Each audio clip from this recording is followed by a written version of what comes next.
What does your mom think about all of this stuff that's happened to you on the internet? They're obviously pretty scared for me, scared for my health, scared that, people might come after me and try to hurt me and so on. Yeah, the same goes for the rest of my family too.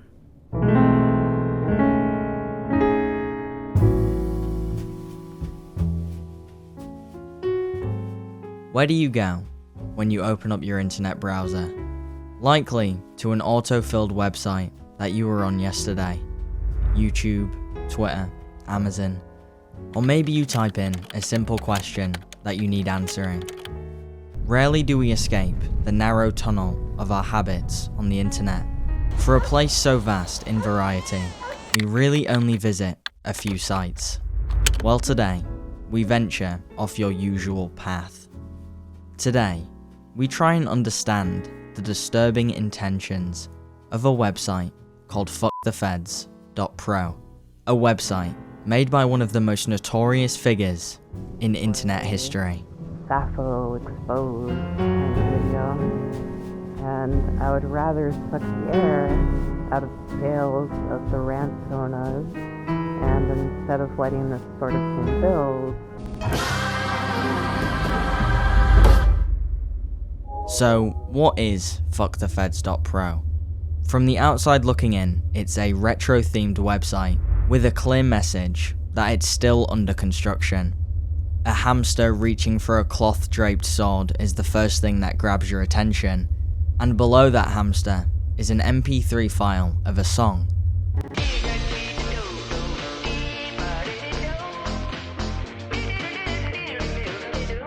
This is not random. Moving further down the page, we get the official Fuck the Fed Security Guide, version 1.0, an 11-page PDF file containing everything you need to avoid being arrested by using simple cybersecurity.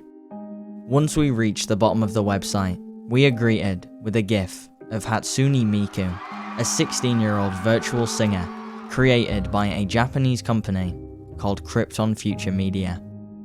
The entire site is interesting to say the least, and on the surface, it has a clear intention to help teach people how to keep their files safe and private. Taking a closer look at the PDF file, we can see that this guide covers a variety of topics: law enforcement fundamentals, passwords, multi-factor authentication, encrypted storage, and more. This PDF isn't some revolutionary way to avoid being arrested, and it doesn't bring any new information to the table, which raises the question, why am I talking to you about it? Well, the interesting thing about this website isn't its content. It's the person who made it, and who I believe they made it for. But first, this is something that YouTubers don't tell you about VPNs. You see, Atlas VPN will not only keep you safe, but it can save you a lot of money. Let me give you an example. If you live in the US, Netflix is $16 a month. However, if you use Atlas VPN to swap your location to Brazil, you can suddenly get Netflix for $7.50 a month. And the same thing applies for almost every other streaming service. It even works for YouTube Premium. Also, keep in mind that by using the link in the description, you can get Atlas VPN for only $1.99 a month. Plus, you get all of the other well-known benefits of using a VPN, like browsing the internet with peace of mind, knowing that your data is secure and your online activities are private. Also, after saving a bunch of money on all of those monthly subscriptions you have, you can then use Atlas VPN to unlock hundreds of movies and TV shows that would have otherwise been hidden behind different regions. Because as long as you have the app or software downloaded on your device, you can be anywhere in the world at any time. Atlas VPN is the best deal on the market because right now they're running a huge discount, which means you can get a 3-year subscription for just $1.99 a month with a 30-day money-back guarantee. Plus, just one subscription will work across all of your devices, so stay safe, save money, and get Atlas VPN by clicking the link in the video description. For just $1.99 a month, you help the people that support me. Plus, if you have a Netflix account, it's literally going to save you money. So there's no reason not to get it.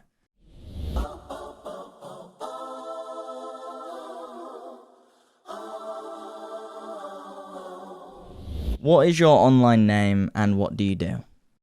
Some of my aliases include Sappho, Hypnotist Sappho, Valerie, and Glowing Brightly.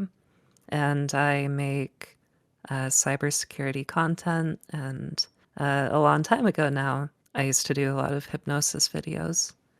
Obviously, you said to me before we started the interview that you've never really done an interview like this before. So I guess why now, and what do you want to get out of the interview? Right, yeah. And before this interview, I mean, I've been completely like terrified, so I just took some medications, but why now? That is a fair question because I've been in and out. I've been in and out of the public eye. Usually when I ended up going to a hospital or something, I would not talk or be around for a while. And I mean, with my channel, with hypnosis, I haven't posted on it in a year. So I, like kind of laid low, I guess. Was just waiting for some things to change, for less people to be actively going after me. But I've gotten to the point where I've accepted who I am. I hope that maybe people can learn more about me or, maybe some things they don't understand quite as well. But, it's kind of shocking that I'm back or even still around at all for some people. The creator of this website is an online figure called Hypnotist Sappho. Some of you may have heard of her. The 22-year-old Air Force veteran is one of the most notorious and hated individuals online, and it is no mystery why that is the case. What are the two things the internet hates the most? Child predators and animal abusers. In the eyes of the internet, Sappho is both. She disagrees with these labels, as she thinks that in her particular case, the love for children and animals that she provides outweighs any negatives. She believes that both minors and animals are able to give consent and that the world needs to wake up to that very fact. So it's no wonder why midway through our interview, she got swatted. So, while we were doing that interview, someone tried to kill me. Not themselves. I was swatted. Just now. But we'll talk more about that further into the video. It's because of her open nature about these beliefs that she has managed to gather a following of people that also think that these things should be normalized.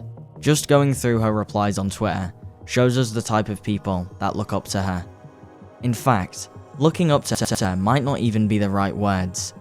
According to Sappho, people worship her, see her as a beacon, and while Sappho claims that she doesn't like this aspect of her online presence, there's no denying it still happens.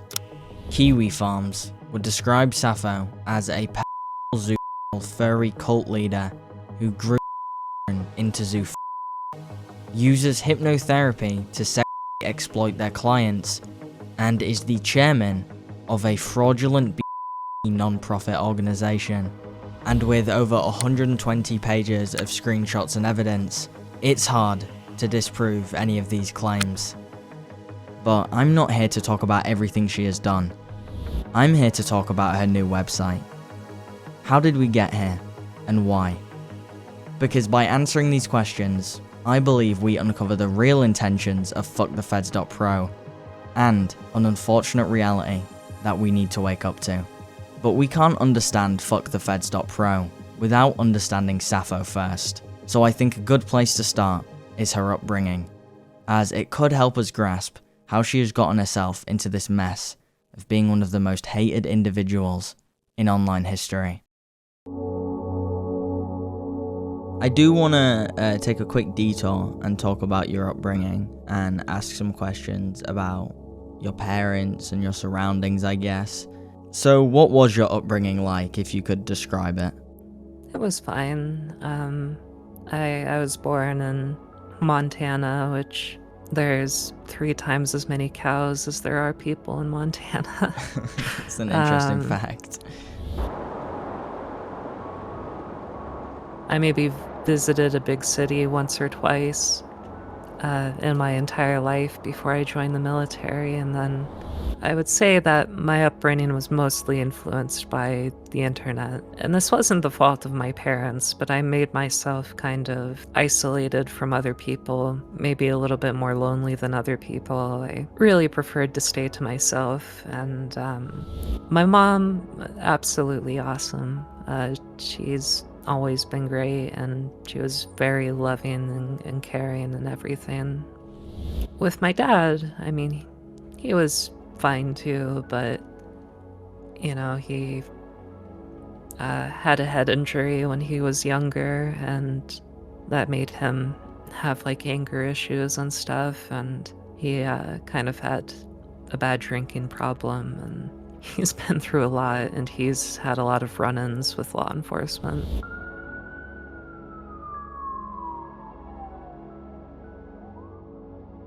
I still love him because he's my dad, but in school, I was always to myself. I always excelled. I never needed any hand-holding or anything. And I spent most of my time in middle school and high school hanging back and talking with the teachers while, everybody else went to do their thing, because I felt like I got more value out of talking to the teachers than anybody else could ever relate to me. When I was younger and on social media, I did some things that maybe I regret a little bit now, but I dated some older people and, things like that. But What age were they and what age were you when that sort of happened?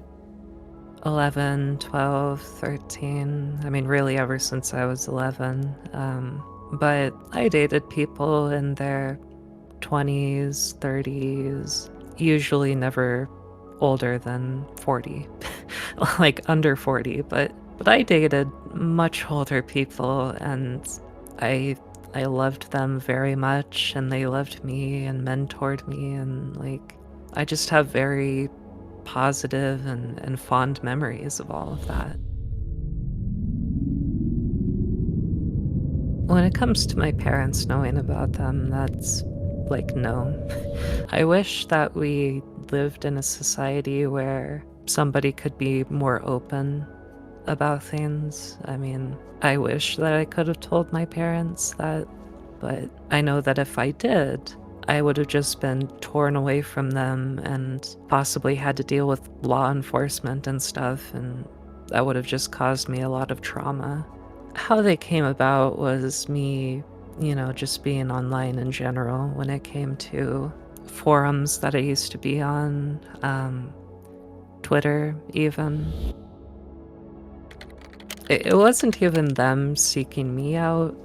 It was me seeking out like older people. I felt more loved and cared for and stuff. And like if I dated somebody that was my same age at the time, like like that shit doesn't last, Were these relationships purely online, or did they ever go into the real world, into the physical world? Most of them were online, yes.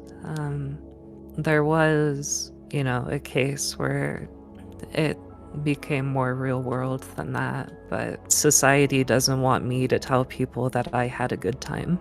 But yeah, no, when I was in that physical relationship, I had the control, as in, if I said no, then they stopped. And that's kind of where it goes into the territory where it's like, I can't say that I was abused. However, I did deal with like, abuse and stuff. Like physical and mental abuse, but When you were a child? yeah, but not from my partners though. That was more, familial.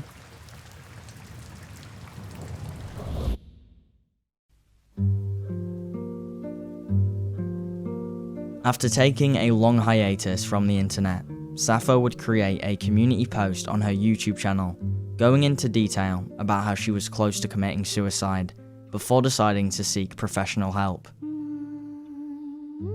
Finally admitting that she was a danger to society, and telling her loyal viewers to just let her fade into irrelevancy. She ended this post with a quote from Alan Moore. "Everybody is special. Everybody. Everybody is a hero. A lover, a fool, a villain. Everybody. Everybody has their story to tell." Just a few days later, she would seemingly outlive her moment of clarity and create another community post calling out YouTubers that critiqued her, ending the post with the words, "You know, I really wanted to retire out of this. Now I almost want to throw up the middle finger and let the pendulum swing back twice as hard. Let's see what happens then. Sincerely, fuck you all."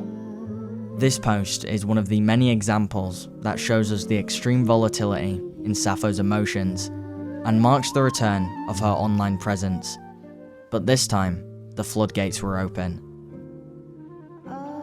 Following this post, Sappho made a new YouTube channel, a new Twitter, and the website in question. Her new Twitter has some of her most controversial posts to date, and it just shows how easily she slipped back into her delusion from her brief realization that she desperately is in need of help. Glowing Brightly was the name of her new YouTube, and this would mark the first glimpse at her new endeavour, teaching and educating people on cybersecurity. And this would also be the reason I would reach out for an interview. To my surprise, after weeks of talking about it and agreeing to send her some of the main questions I wanted to ask beforehand, she agreed. What occurred during that interview is something I can only describe as one of the craziest coincidences that I have ever encountered. An event that made me question whether the whole thing was a setup. Midway through the interview, someone called in a threat to the police, and the SWAT team turned up outside Sappho's apartment.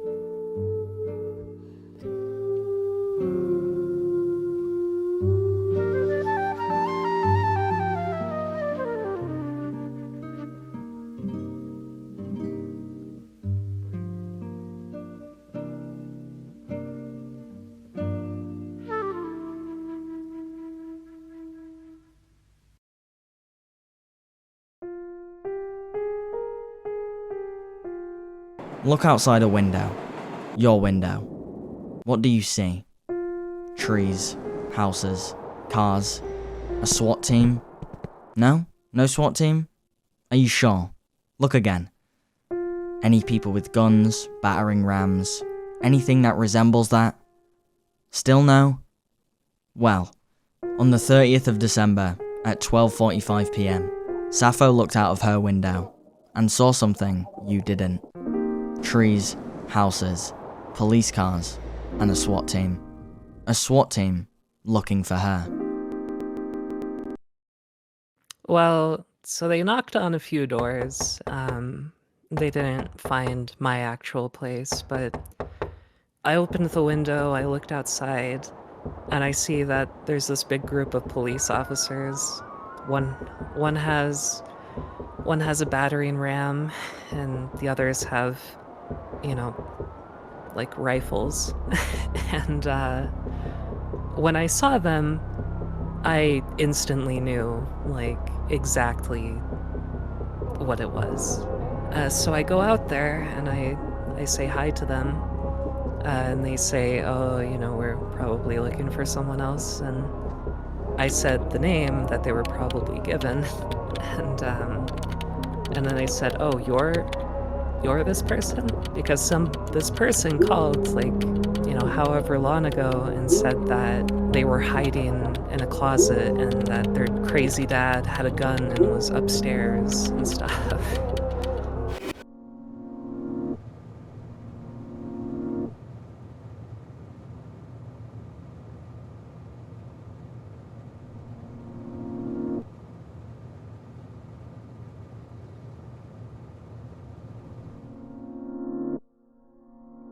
You always keep your shotgun out like that?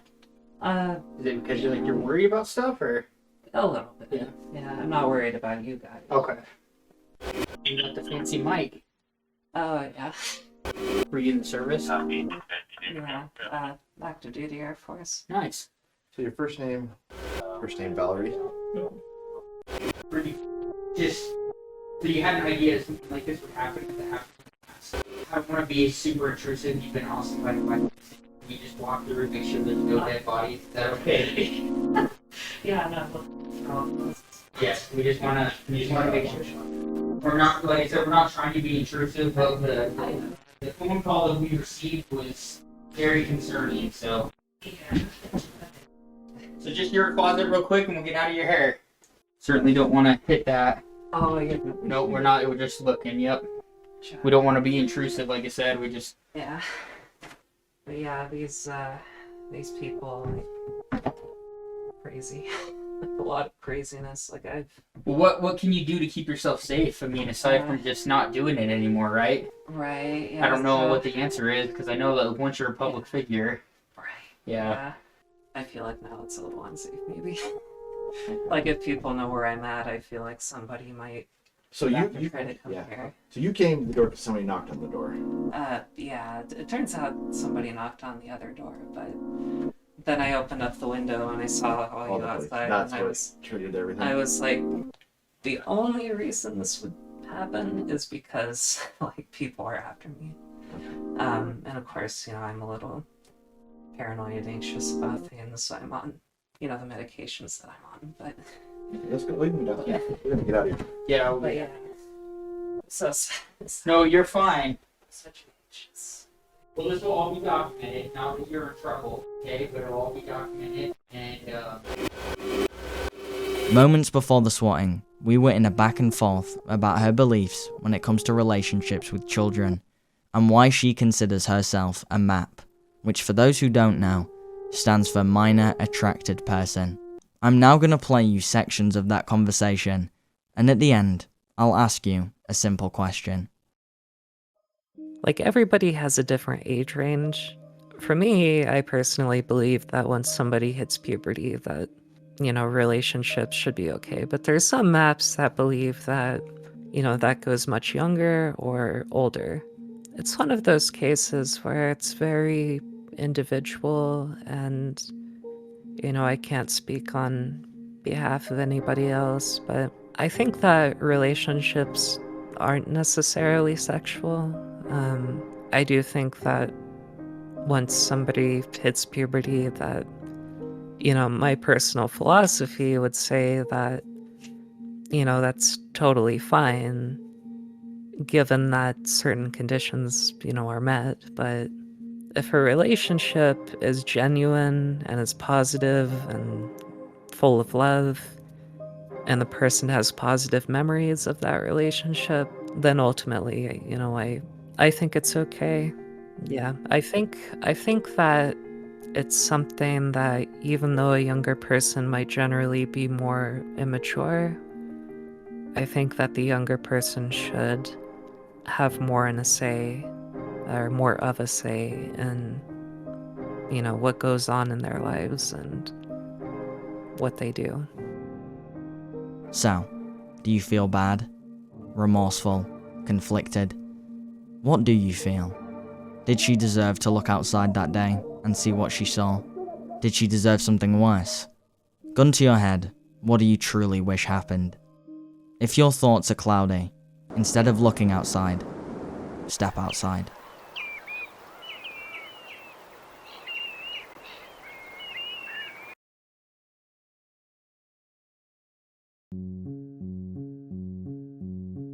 FuckTheFeds.pro single-handedly drew me back into the Sappho rabbit hole. I think this website says a lot about Sappho's current intentions. It's a mirror of her new life attitude on the internet. However, the reason for its creation is still something I'm split on. What are the intentions behind this website? What's the point? You come back to the internet with this new attitude, this new YouTube channel, and it all seems to really center around this new website that you've made. It's promoted in almost all of your descriptions of your YouTube videos, and the YouTube videos that you're making are actually mainly about the website a lot of the time. So what is the intentions of this website? Why this website? There's a few different layers to it. One is that, fuckthefeds.pro, just the domain itself, it indicates something specific, and it's, at the same time, it makes people angry that I'm giving security advice on a website called fuckthefeds.pro. But the other layer and the other part of it is that I genuinely want to provide cybersecurity advice to anybody who might be targeted by vigilantes or unjustly went after by whatever agency. It's not this nefarious thing to show people how to break the law and not get caught or anything. The third page is about law enforcement (USA), and yeah, essentially you talk through very, very basic laws on being actually physically arrested in the United States. So while I do want to believe that what you're saying right now is true, this page of the, I guess, guide would signify otherwise.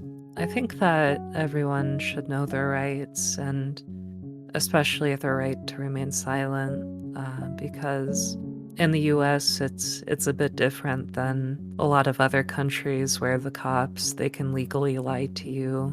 And it's just something that I fundamentally think is important that everyone knows. Obviously, in my community, that might help specific people. Putting that page in context with the rest of this Fuck the Feds PDF, I mean, this is cybersecurity, but mainly stuff to protect your files on your computer. That is a good chunk of it, yeah. I think a lot of people, including myself, think that, this guide is to help encrypt illicit images, images of minors, Sure. or bestiality videos, right? Sure, yeah. Well, I definitely don't intend on people using information that they learn for illegal purposes, especially hoarding illegal material and hoarding illegal porn. I have a belief that, my files belong to me, and other people, their files belong to them, and that I wouldn't just invite anybody into my house to look at absolutely everything I have.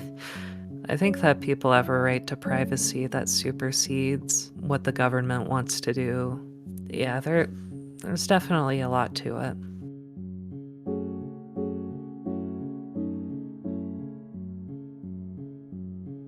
Although I would like to take Sappho's word, I'm not entirely convinced. I believe that there is a possibility of her creating fuckthefeds.pro with the intention of using it as an educational tool for her fans of paraphiles and minors to hide illegal files on their computer, so if they were ever reported to the police, they would not be able to get arrested for their crimes. And it's quite easy to establish a motive for why this could be the case. The main reason I keep coming back to is the fact that Sappho says she cares so much about her audience.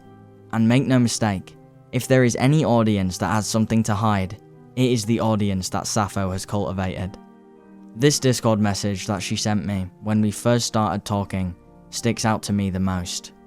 My conviction is to help and benefit the people that I share a community with.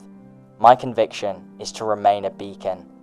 There are people that need me, and I can't abandon them. What better help could she provide other than helping them not get arrested for possession of explicit videos of animals or children? She also seems to think that the FBI at some point used her as bait to catch predators due to her fanbase. She claims to have no problem with this if the people being arrested are, quote, bad. However, judging from her morals, there is no question that the people in her community she would consider good have broken the law if they have ever acted on their beliefs or ever had any content on their computer relating to their sexual preferences. Therefore, it would make sense that she would want to educate those fans on how to not get caught, because at the end of the day, they are the only people that understand her, that don't report her to the police or send her death threats on Twitter. She has found the only group of people on the internet that accepts her for who she is, and why would she ever want any of them to go to jail? So, what better way to help them stay out of trouble other than creating a website that takes them through step by step on how to encrypt their files, a complete guide on how to fuck the feds and the people reporting to them. However, even if this is the case, Sappho would likely never admit it, and there is currently no way to get a definitive answer. So, as it stands, she is innocent until proven guilty, at least when it comes to the website. Whichever one of these conclusions you're drawn to, just know, this website has one undeniable outcome. The one true product and effect that this website has is to make people angry, annoyed, and disheartened. It's Sappho's way of saying, I'm still here, and nothing annoys people more than that very statement. Sappho openly admits to some of the most controversial ways of thinking, from the design and music of the website to the YouTube channel attached to it. It's not only designed to fuck the feds, but to also fuck up your perspective on how the world works, and leaves you with a sense of paranoia as the realization kicks in that you are powerless, and no matter how big the crime, no matter how horrible the person is, you can never remove someone from the internet if they choose to stay.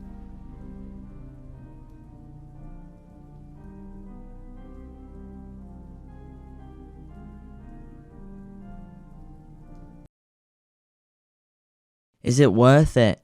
Is it worth being swatted? Is it worth having all these issues, all this baggage, trying to fight a borderline unwinnable fight? Is it truly worth it? I can't say for certain, but for me, it's worth it. And I think that maybe one day things will change more in the direction that I'm hoping they go. But I mean, we'll see. We'll see what happens. It's all about the culture. It's all about the culture war. It's about how things go.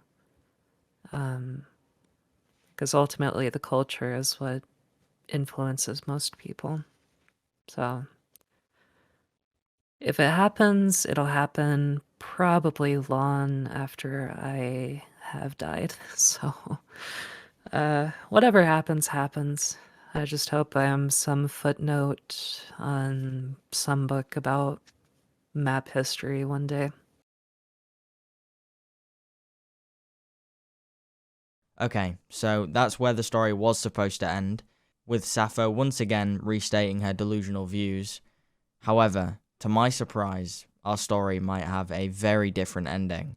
Throughout the following days after the interview, Sappho would send me various songs reflecting her emotions, pictures of her cat, but more importantly, hints that she might be having another moment of clarity.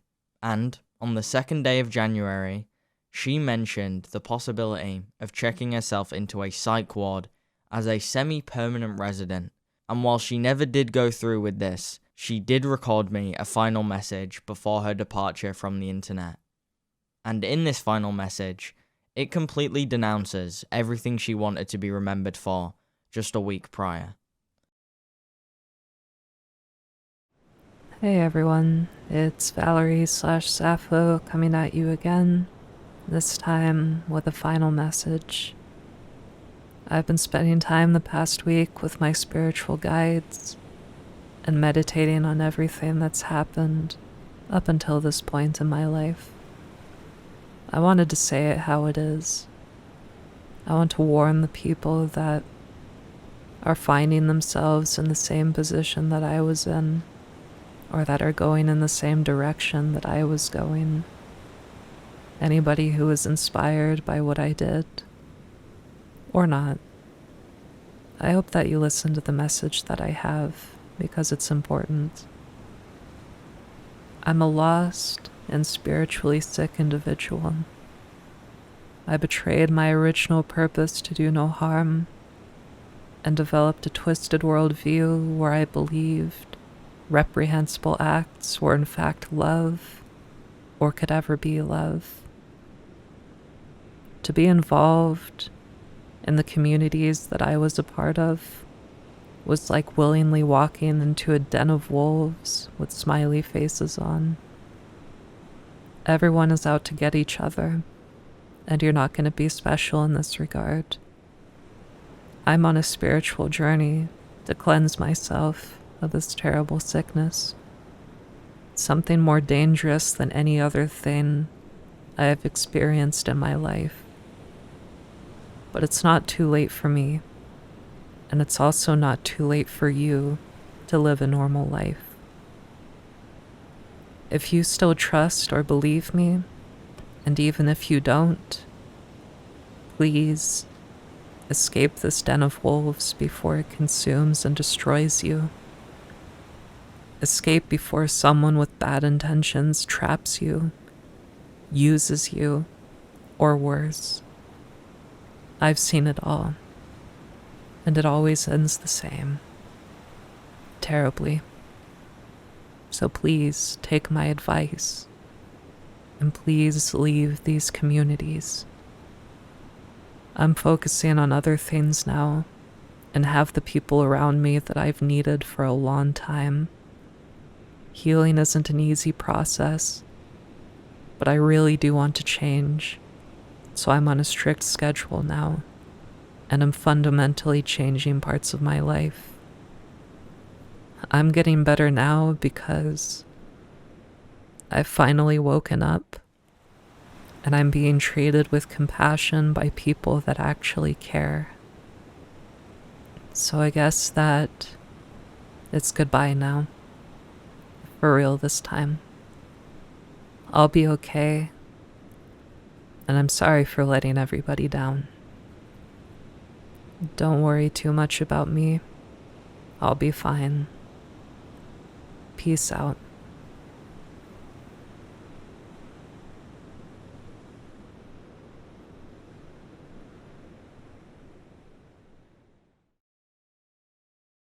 While it is great that Sappho is saying all these things, it's also very important to realise that she has had moments of clarity similar to this in the past, and has unfortunately relapsed. But I really do hope that she looks back on this final message, if she ever feels like slipping back into her destructive mindset, to reground herself and hopefully continue on a much better path. I don't think Sappho expects anyone to forgive her for what she's done, or give her credit for saying something that she's already said in the past, but I think we can all pray that the final message she sent me stays her final message. Before I leave, I just want to say that me and Sappho talked about a lot more things in the interview I did with her, so if you're interested in that 2-hour-long conversation, it's available at patreon.com/BrandonFM. I've made a cheaper tier available so more people can view it, and for any updates on the situation, you can follow my Twitter. I truly am rooting for Sappho to get better, for her own sake, and for the victims that were affected by her actions. However, I'd be lying if I said I wasn't at least a little skeptical about how her words in that final message will remain consistent with her actions, but I guess only time will tell.